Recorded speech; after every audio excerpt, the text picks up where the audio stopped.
करवा चौथ व्रत कथा। व्रत कथा पढ़ती रही, मेहंदी कब लगा मेरे का वीडियो सेंड कर दी उसे, तुम बताओ। यह व्रत कार्तिक मास के कृष्ण पक्ष की चतुर्थी को किया जाता है। इस व्रत को करवा चौथ व्रत कहा जाता है। सुहागिनी स्त्री के लिए यह व्रत बहुत श्रेष्ठ और उत्तम व्रत है। स्त्री इस व्रत को अपने पति की दीर्घायु के लिए करती है। हिंदुओं में इस व्रत को बहुत अधिक महत्व प्राप्त है।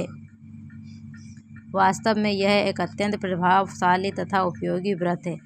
पूजक सामग्री: पीली मिट्टी, पोल व लाल रंग का कपड़ा, लकड़ी का पटरा, करवा मिट्टी का बना हुआ करवा, खाड़ या चीनी का बना हुआ रोली, सिंदूर, कलावा, दीपक, रुई, धूप बत्ती, घी, कपूर, फूल माला, पान, पंच मेवा, गंगाजल, न हो तो स्वच्छ पानी, चावल आदि।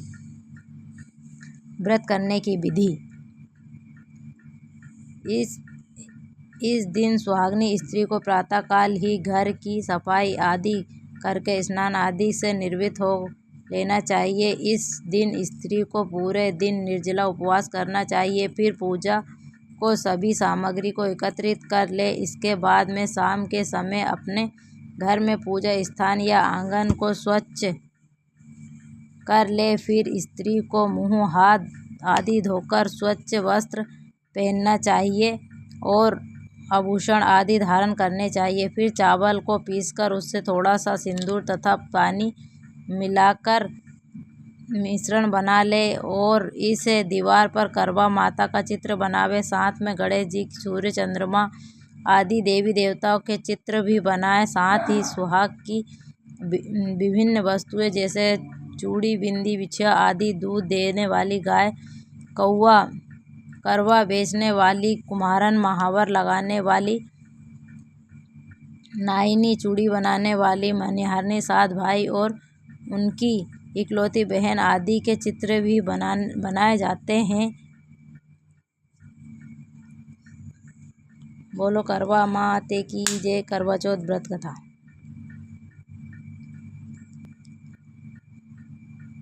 एक साहूकार था जिसके 7 बेटे, 1 बेटी थी। सातों भाई व बहन साथ बैठकर भोजन करते थे। एक दिन कार्तिक मास के कृष्ण पक्ष की चौथ का व्रत आया तो साहूकार की पत्नी, उसकी बहुओं और बेटी ने व्रत रखा था। शाम को जब सभी भाई भोजन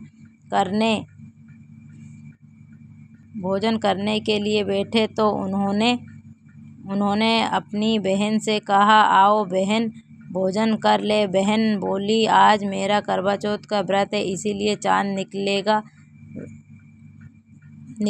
निकलने पर उसे अर्घ्य देकर ही भोजन करूंगी। तब भाइयों ने सोचा कि चांद के निकलने तक बहनी भूखी रहेगी, अतः एक भाई पेड़ पर चढ़ गया और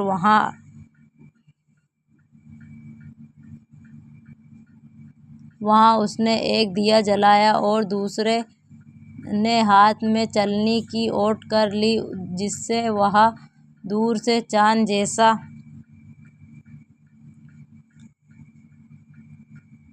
लगने लगा। फिर शेष भाई अपनी बहन को उस नकली चांद को दिखाकर कहने लगे, बहन चांद निकल आया है, चलकर उसे अर्घ्य दे दो। बहनी अपनी भाभियों से बोली, चांद निकल आया है, चलो अर्घ्य दे दे। भाभियाँ बोली, तुम्हारा चांद निकला होगा, हमारा चांद तो रात को ही आएगा।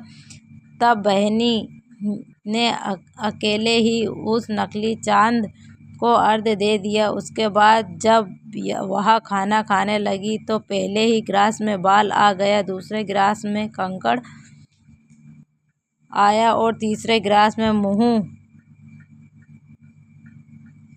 की ओर करते हुए उसकी ससुराल से संदेश आया कि उसका पति बहुत बीमार है, जल्दी ही आओ। अपनी लड़की को विदा करते समय माँ ने कहा, रास्ते में तुम्हें जो भी मिले उसके पांव लगना और जो कोई भी सुहागिनी रहने का आशीर्वाद दे उसके पल्ले में गांठ लगाकर उससे कुछ रुपए दे देना। बहनी जब भाइयों से विदा होकर ससुराल में चली तो रास्ते में जो भी मिला वह सबके पाँव लगी। सबने उसे यही आशीर्वाद दिया, तू 7 भाइयों की बहन, तुम्हारे भाई सुखी रहे, तब तुम उनका सुख देखो। सुहागन का आशीर्वाद किसी ने नहीं दिया। जब वह ससुराल में पहुंची तो दरवाजे पर उसकी छोटी ननंद खड़ी थी। वह उसके भी पाँव लगी तो उसने कहा, सुहागनी रहो, दूधो, नहाओ, पूतो, फलो। उसने यह सुनकर उसके पल्ले में गांठ बांध दी और उसे सोने का सिक्का दिया और फिर भीतर गई तो सास ने कहा, तेरा पति धरती पर पड़ा है। तो वह अपने पति के पास जाकर उसकी सेवा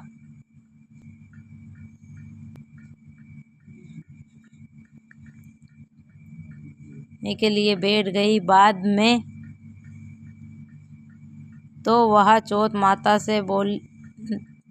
में सास ने दासी के हाथ बची खुची रोटी भेज दी। इस प्रकार से समय बीतते बीतते अगहन मास की चौथ आई तो वह चौथ माता से बोली, हे माता, आप ही मेरा उद्धार करोगी, आपको मेरा सुहाग देना पड़ेगा।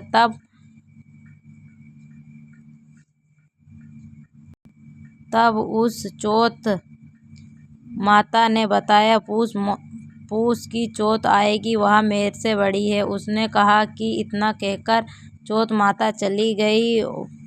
फिर अगले महीने पौष की चौथ आई और वह भी आकर चली गई।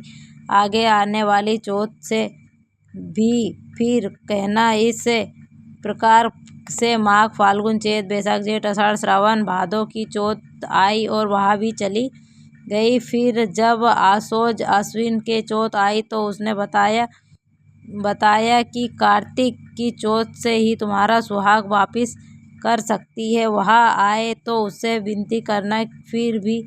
फिर वह भी चली गई। जब कार्तिक की चौथ आई तो बोली, भाइयों की प्यारी करवा ले, दिन में चांद उगाने वाली करवा ले, व्रत खंडन करने वाली करवा ले। यह सुनकर वह चौथ माता के पाँव पकड़कर गिड़गिड़ाने लगी,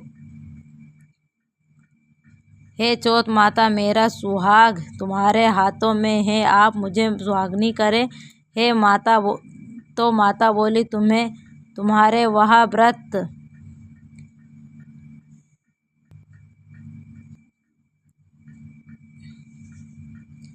भंग कर देने से भगवान गणेश जी अप्रसन्न हो गए और इसी कारण से तुम्हारी पति की यह गति हुई है। अब यदि तुम पुनः पूरे विधि विधान के साथ व्रत करोगी तो तुम्हारा पति जीवित हो सकता है। इतना सुनकर वह व्रत विधि विधान से करने लगी और करवा चौथ माता ने उसके सुहाग को लौटा दिया। बोलो करवा माते की जय।